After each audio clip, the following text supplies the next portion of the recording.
Zayat, Ibáñez, Tonietti. Truco Gallo. Hola, sean bienvenidos a Truco Gallo, el podcast sobre actualidad política y económica de Argentina. Este es el episodio 105. Mi nombre es Daniel Tonietti, me acompaña Alfredo Cuchu Zayat. Cuchu, ¿cómo le va? Bien, buenas tardes, buen día, buenas noches a todos ustedes.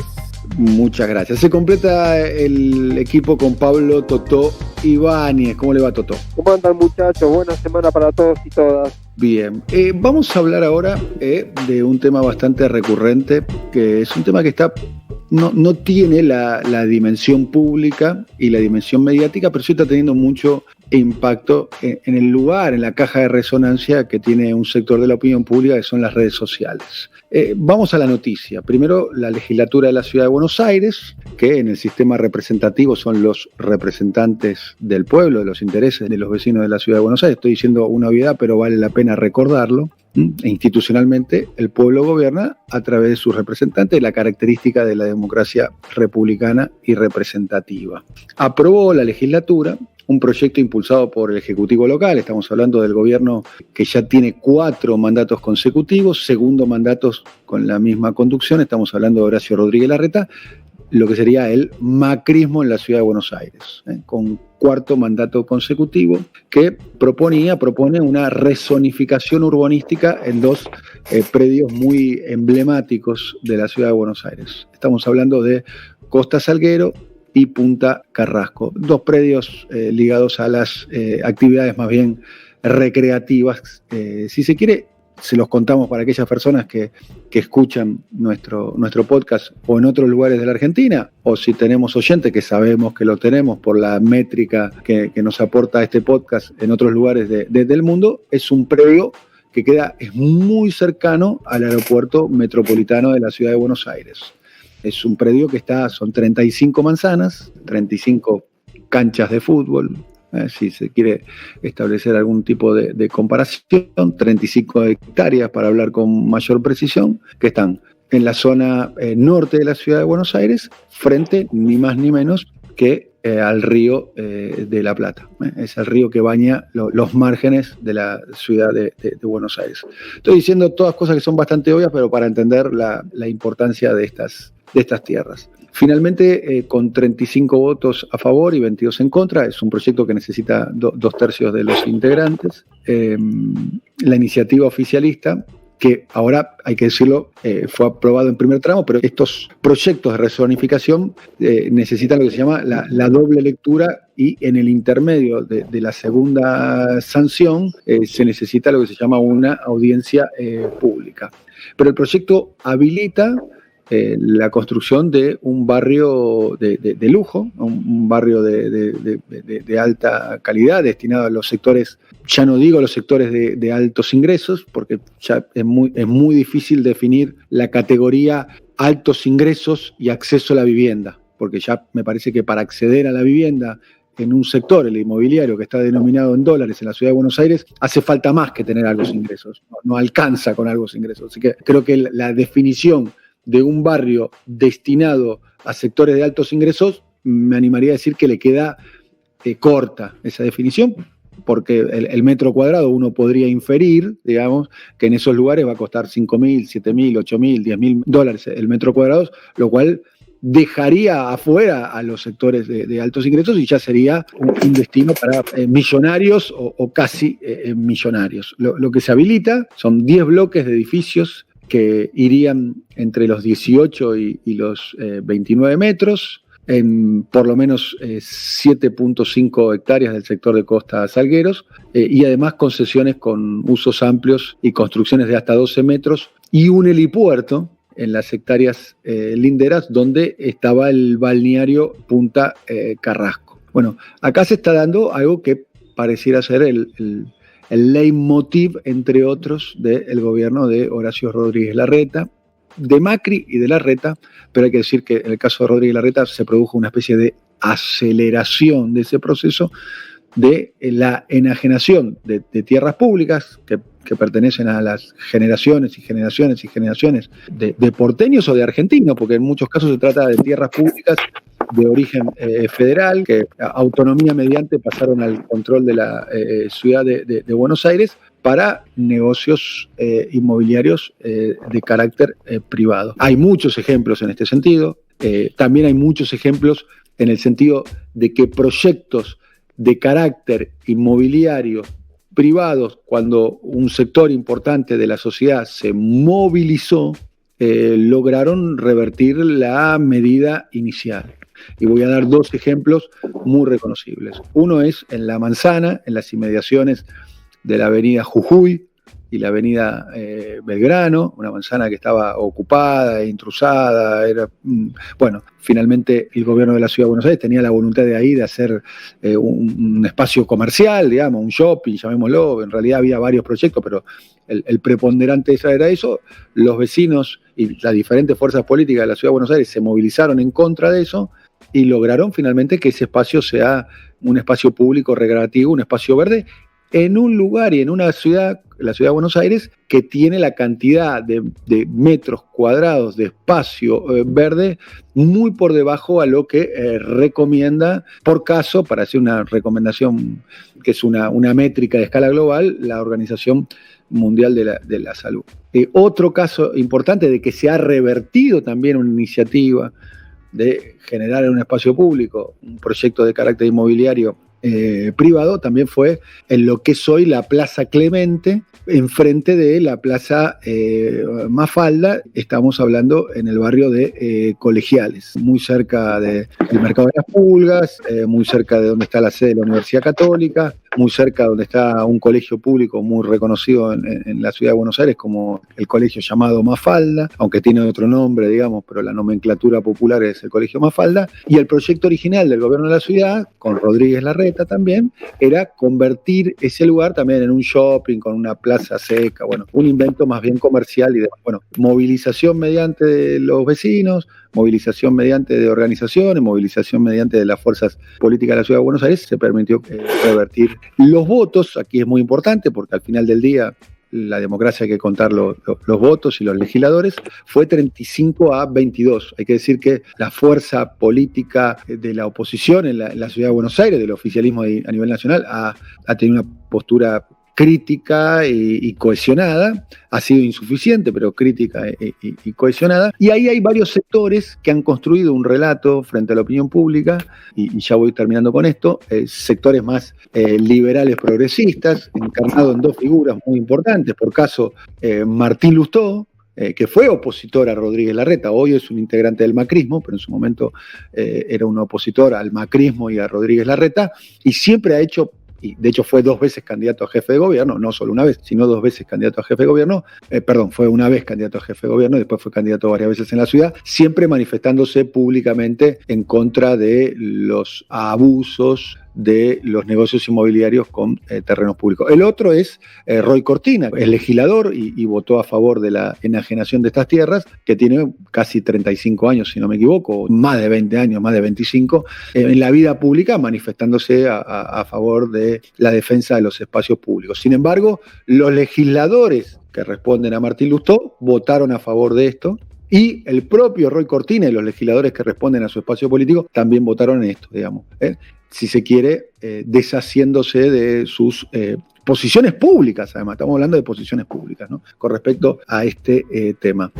El oficialismo porteño dio hoy una primera sanción en la legislatura a la construcción de un barrio náutico en la Costanera Norte. Costa Salguero, que implica la privatización del uso del río. Esto es algo que va en contra de la Constitución, que dice expresamente que la costa ribereña tiene que ser de acceso público y espacio verde, y se pretenden construir edificios de hasta 30 metros. Esto se enmarca en un proceso de venta de tierras que viene desde hace muchos años. Creemos que la discusión de fondo que se da sobre estas metodologías es la discusión acerca de la realización del interés público. Es decir, cómo el Estado mira la realización del interés público. Para nosotros, esa mirada sobre la realización del interés público no es la mirada soviética, en donde solamente el Estado es el que puede realizarlo, sino es una mirada armónica, donde el privado y donde el Estado conjuntamente diseñan y formulan políticas públicas que puedan hacer que las sociedades crezcan y estén cada día mejor. Este tipo de emprendimientos lo único que hacen es encarecer el suelo en la Ciudad de Buenos Aires y obviamente perjudicar la posibilidad del acceso a la vivienda para el conjunto de la ciudadanía. Ningún privado tiene como objeto el bien común. común. Claramente son los grandes desarrolladores inmobiliarios. La ley sobre la costanera abarca los terrenos donde funcionaron los complejos Costa Salguero y Punta Carrasco, sobre los que se cambió la actual zonificación para incluir allí los usos del suelo residencial y comercial. Para votar en primer término el despacho 263 de la Comisión de Planeamiento Urbano, modificación de la normativa urbanística aplicable al conjunto Costa Salguero Punta Carrasco. Se vota el texto a considerar. Finaliza la votación. Sobre 60 votos emitidos, 37 votos afirmativos, 23 votos negativos. Ha recibido aprobación inicial conforme a lo establecido en los artículos 89 y 90 de la Constitución de la Ciudad. Y para resumir, entonces, queda por delante la audiencia pública, que pandemia mediante queda muy condicionada a la posibilidad de una manifestación. Hay que ver cómo se resuelve eso. Uno puede imaginar que el gobierno de la Ciudad de Buenos Aires va a acelerar el proceso y adelantar la audiencia pública. Tengo entendido que la ley prevé que el plazo sea de 6 meses. No creo que se utilicen los 6 meses, sino que lo van a tratar de hacer lo antes posible. Y por otro lado, la segunda jornada de votación. Es un hecho, para mi gusto, ya está dando, si se quiere, una opinión, digamos, un punto de inflexión en la Ciudad de Buenos Aires, ¿no? Una ciudad donde aumentan las personas que viven en barrios populares, lo que se llama popularmente como denomina mediáticamente como villas. Creo que cuando hicimos los primeros capítulos de las pandemias en los barrios populares, no sé si recordarán, que nosotros fuimos a la estadística y la estadística indica que la Ciudad de Buenos Aires tiene una población de personas viviendo en villas, en favelas, en barrios populares, muy similar a la que tiene San Pablo y muy similar a la que tiene Río de Janeiro. Y sin embargo, vinculamos mucho más la idea de la desigualdad en San Pablo y en Río que en la ciudad de Buenos Aires. Bueno, este más o menos es un panorama de un tema que me llama la atención, y lo último que tengo para decir, pero lo hemos hablado acá N cantidad de veces en nuestro podcast, y creo que es uno de los elementos que llama la atención de nuestro podcast, dicho sea de paso también, es que nosotros también marcamos aquí el grado de inmunidad mediática que tiene el gobierno de Rodríguez Larreta. Si uno basta ver el tratamiento mediático que tuvo en los principales diarios, y en muchos diarios aparece, bueno, por caso, el diario de La Nación titula Costa Salguero, ¿cómo es el nuevo proyecto urbanístico y por qué genera polémica? Una cosa bastante genérica y demás. Y bueno, y otros titulares en ese sentido. Alfredo. Sí, vos sabés que voy a ir bien de lo general y yo creo que se va a entender. Sé que por ahí por un desvío profesional o de interés temático que está vinculado con la finanza, con la economía, con el lavado de dinero. Me gusta mucho tanto literatura como películas, y digo películas porque incluso se van a identificar más sobre mafias y sobre el sistema financiero. Y yo invito a todos los que nos están escuchando a que cuando miren o lean sobre mafia, el sistema financiero, lavado de dinero y corrupción privada o pública, van a encontrar que el tema inmobiliario y la utilización de espacios públicos y que se privatizan está en casi todas las historias. Pero es impactante, está en casi todas las historias. No sé si algunos han visto la serie Billions para ver que hay una serie de capítulos vinculados precisamente a todo el tema del negocio inmobiliario y a la corrupción vinculada con los negocios inmobiliarios, al financiamiento de la política vinculado con los negocios inmobiliarios y los desarrolladores inmobiliarios. Y después también, cuando te encontrás con el tema de historias de las mafias y de clanes mafiosos, también vinculado con el tema inmobiliario y con el lavado de dinero, vinculado con el tema inmobiliario, porque es la forma que tienen carteles que tienen un manejo ilegal de fondos para poder canalizarlo y después blanquearlo a través de negocios inmobiliarios, algunos están vinculados con hoteles, otros están vinculados con el tema casino. La ciudad de Buenos Aires, primero con Macri y ahora con Rodríguez Larreta, se ha convertido en el paraíso de eso. Es impactante. Y, como bien mencionabas vos, ahí hay una cobertura mediática impactante, pero porque yo creo que también está vinculado con esta lógica de funcionamiento del negocio. de los negocios inmobiliarios y de la corrupción vinculado. Y también vinculado con cómo consigue que la legislatura sea, ahí sí, de verdad, una escribanía del Poder Ejecutivo, porque está íntimamente vinculado. Corrupción, mafia, negocios inmobiliarios, la política y el financiamiento de la política. Y yo creo que es la expresión más clara, esto lo de Costa Salguero es la expresión más clara de esa dinámica de negocios. Y lo hace, como bien decís vos, sin ningún tipo de freno. Y me parece que eso es un punto para mí que pone el foco sobre esta operatoria. Y después está una cuestión estructural de la destrucción del espacio urbano en la ciudad de Buenos Aires, que el macrismo ha sido bastante consecuente a lo largo de, ya van a ser 10 años, ¿no? 10 años de macrismo en la ciudad de Buenos Aires. No, 2007, estamos en el 2020, ya estamos entrando en el 13, en el 13º año consecutivo de la ciudad de Buenos Aires. Exactamente. Me quiero detener en un dato que tiene que ver un poco también en el abordaje, porque explorando un poco las reacciones sobre el tema Costa Salguero, la observación sobre la restitución política y mediática, esto que mencionabas vos, que se ha convertido también, por lo menos en algún punto más allá del abordaje, se ha convertido en un tema, ¿sí? Que en el último tiempo ha sido muy difícil que haya algún tema de alguna manera que se convierta en un foco donde Rodríguez Larreta tiene que dar explicaciones y donde además incluso el propio larretismo dice esto le pega más a Lustó que a nosotros, dicen ellos. Hay otro tema que está vinculado, y la más con lo que mencionaba Alfredo, y es lo que ocurrió en los últimos 4 años de la presidencia de Mauricio Macri, donde,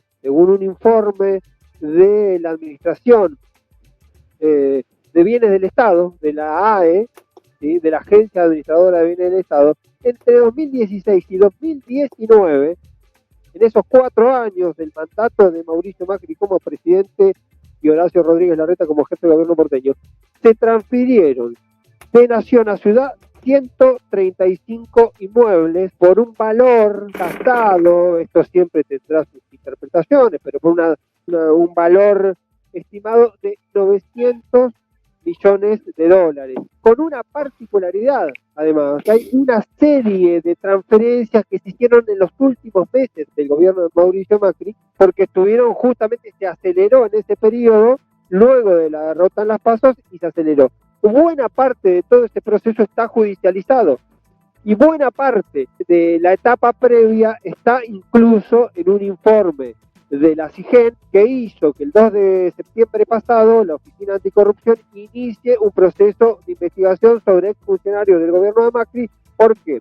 Porque investigaron 17 expedientes de bienes del Estado Nacional que pasaron a la ciudad y que la ciudad en su momento había justificado que era con utilidad pública y terminó subastando para emprendimientos privados, tuvieron algún nivel de irregularidad. Hay incluso un número que, si lo mirás en el detalle fino, es impactante, porque según el informe de la CIGEN sobre estos 17 expedientes que estudiaron, hay una diferencia entre el valor penal y el monto adjudicado de 74 millones de dólares. 74 millones de dólares solo de estos 17 expedientes. Y en ese mismo expediente, en ese mismo informe de la CIGEN, hay un dato que por ahí ustedes podrán abundar, que son porteños, que conocen más a los actores, a los personajes, hablando de los procedimientos. Hay una fuerte sospecha marcada por la CIGEN. Estamos hablando de un informe del 2019, no un informe posterior, sino un informe que se fue haciendo, se le pidió en ese momento descargos al Tribunal de Tasación, descargos a la AVE, que en ese momento tenía funcionarios naturalmente vinculados con Mauricio Macri, algunos vinculados justamente con el negocio inmobiliario, pero había una dinámica que se repetía. Y voy a citar un caso, pero en el informe hay varios casos. Una parcela de Catalina 2, para mostrar el procedimiento, se subastó y siempre aparecían en todas las subastas los mismos 4 grupos interesados. Había 3 grupos en particular: Consultatio, el fideicomiso VAP y TGLT, que tenían que ver justamente con estas intervenciones y paradójicamente, según plantea u observa la SIGEN, el procedimiento era el siguiente: había una tasación oficial, la AEA, la Administradora del Estado de Bienes, pedía de alguna manera, como estos bienes eran nacionales y iban a tener que intervenir, se bajaba la tasación, ocurría un procedimiento, se tasaba valor de puja. En este caso particular fue el valor tasador a 53 millones, el valor de puja fue 35, se lo subió a 40, pujaron 3, ganó la oferta sobre una base de 40 millones, la oferta que ganó fue 40,5 millones. Y así se iban de alguna manera rotando los procedimientos. Y acá me detengo en un dato más. Una de las empresas que intervenía es una empresa que se llama TGLT, que es una empresa de bienes raíces internacionales con un socio local importante, pero que además fue la que compró en el 2018 Caputo S.A., la empresa justamente de Nicolás Caputo, el amigo del presidente. Esto para mencionarlo como el procedimiento que tiene que haber, y también un procedimiento que está judicializado y que también está en la agenda del gobierno nacional, porque buena parte de las últimas transferencias están bajo sospecha por el apuro, por cómo se pasó y porque según los informes que están circulando en el propio gobierno nacional estuvieron hechos de manera irregular. Repaso los datos para tener en cuenta: 2016, 2019, 135 inmuebles, una evaluación de 900 millones de dólares, que incluye todo lo que tuvo que ver con el Paseo del Bajo, playas ferroviarias, viaductos, 70 comisarías. 70 comisarías es un dato no menor con el tema que tiene que ver con la cuestión de la Copa y en los fondos que iban a seguridad por parte del gobierno nacional, porque esas 70 comisarías que tenían un valor también fue una transferencia del gobierno nacional al gobierno provincial, que no hubo en todo caso contraprestación. Ese me parece que es el dato para seguir y cuál puede ser eventualmente la repercusión. Y hoy por la mañana alguien del gobierno me decía: el tema Costa Salguero es su propia dinámica y tiene un conflicto de fondo, de estilo. Alguien hablaba, parece REMAC, el gobierno hablando justamente de una cadena de inmobiliaria, pero el punto es si esta dinámica puede replicarse además en buena parte de los bienes. Por lo menos hay 30 bienes en observación del último tiempo transferidos del gobierno de Macri como presidente en el tramo final a la ciudad de Buenos Aires. Bueno, creo que aspectos bastante completos de un tema que, insisto, imagino yo, estará en la agenda pública o en un sector de la opinión pública de la ciudad de Buenos Aires en las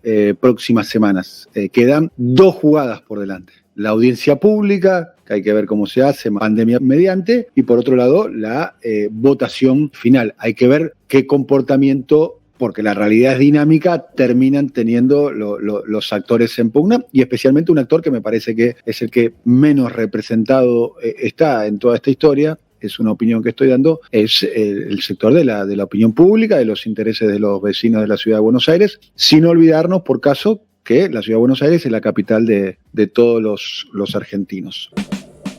Bueno, hemos terminado un nuevo capítulo. Muchas gracias, Alfredo Cucho Zayat. Será hasta la próxima. Bárbaro, un abrazo para todos. Voy a saludar al alcalde de Gonet, donde, bueno, las casas no tienen más que 1 piso, 2 pisos, porque no se autoriza más. Al alcalde de Gonet, Pablo Totó Ibáñez. Hasta la próxima, alcalde. Saludos, señores. Hasta la próxima. Bueno, nos volvemos a ver en el próximo capítulo. Chau. Coordinación: Marcelo Figueroa. Producción comercial: Pablo López. Realización: Simón Villarrubia. Diseño gráfico: Andrés Roch y Lisandro Aira para Brasilcomunicación.com.